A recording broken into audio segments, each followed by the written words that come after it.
Hey guys, it is Mission Discover, and welcome back to another 5-Minute Factoids episode. If you guys are not familiar, this is the series where I take 5 minutes and super quickly run over an outdoor idea or concept.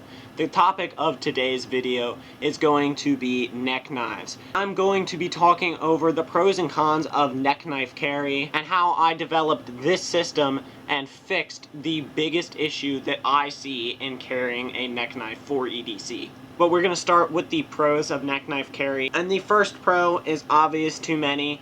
This is just a simple way to carry a fixed blade. To make it short and sweet, a fixed blade is stronger than a folder, it doesn't have many moving parts, it's easier to clean, the ergonomics are typically going to be better, and it's simpler and often cheaper. Now reason number 2 starts to get into the actual carry, and that is just accessibility. When you don't have pants with pockets or you have pants with zipper pockets, trying to carry a folder is going to be very difficult. You either have pockets that aren't meant to put a clip over, or you don't have pockets at all. And then carrying a belt knife requires a belt, and it just takes up a large amount of real estate. It can just be very, very difficult to access. However, a neck knife is pretty much always at the ready. Now, the next thing to consider is concealability.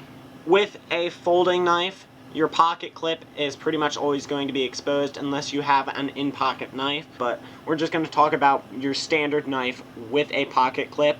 And if you're carrying a belt knife, it is always going to be exposed because you just have a sheath hanging off of your belt. However, if you tuck this underneath your shirt, all that's going to be exposed is a little part of the cord here. There are certain laws in certain areas that say you must have your knife open carry, and be aware of that. But in places where it's permitted, it's super concealable, and that also ties into factors like when I go to the car show with my dad and grandpa, you don't want something like a belt knife hanging off your hip or a knife with a pocket clip that sticks out, because if you walk by a car and brush it, that could cause some serious damage to a car that someone has worked very hard on and could be very expensive, and that's just not something I want to go through.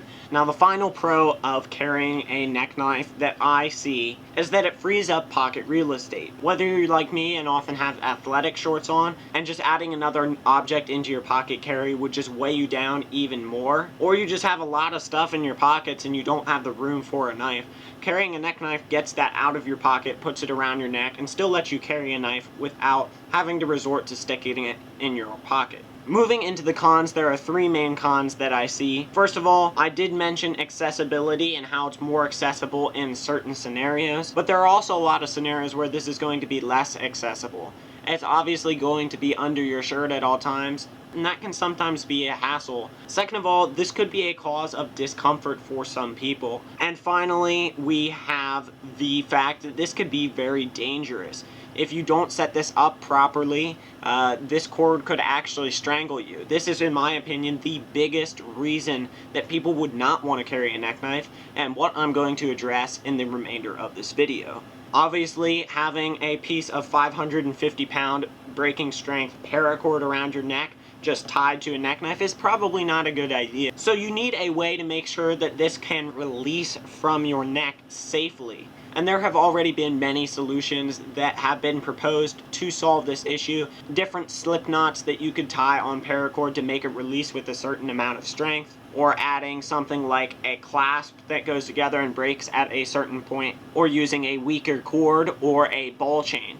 However, I have tried these all out, and in my personal opinion, these are all either uncomfortable or just too bulky and obvious to be used effectively. So I did some experimentation, and after about 2 weeks, I came up with this system. I've been using this for about a year now, and I have had 0 issues, so I'm going to share with you what this system is here today. So if we take a look where the necklace portion of the neck knife attaches to the sheath, I have 2 little bands around it. These are actually rubber bands from a retainer or braces.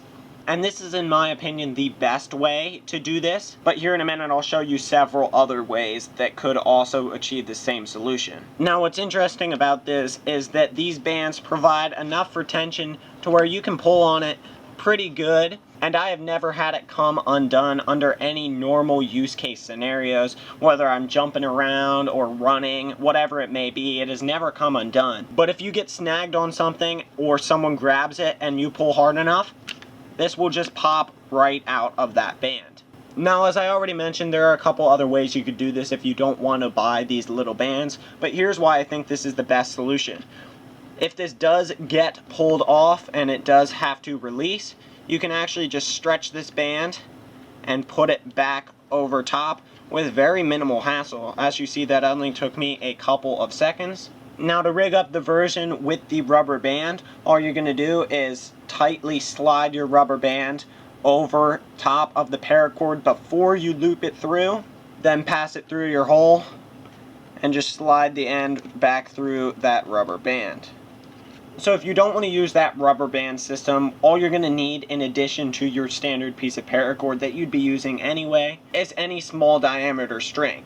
The two that I've found work best is actually one of the inner strands of the paracord that you already have, or a piece of fishing line. So all you're going to do to set up this system is obviously just string it through just like you would with the rubber bands. And you're actually just going to lash this together. Do a couple wraps around and then securely tie a knot. I'd suggest a square knot.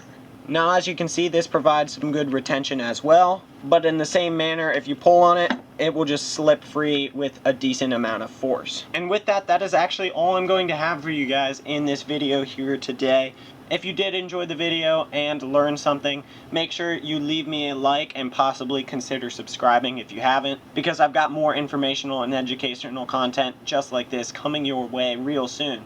But with all that being said, God bless. I'll see you next time.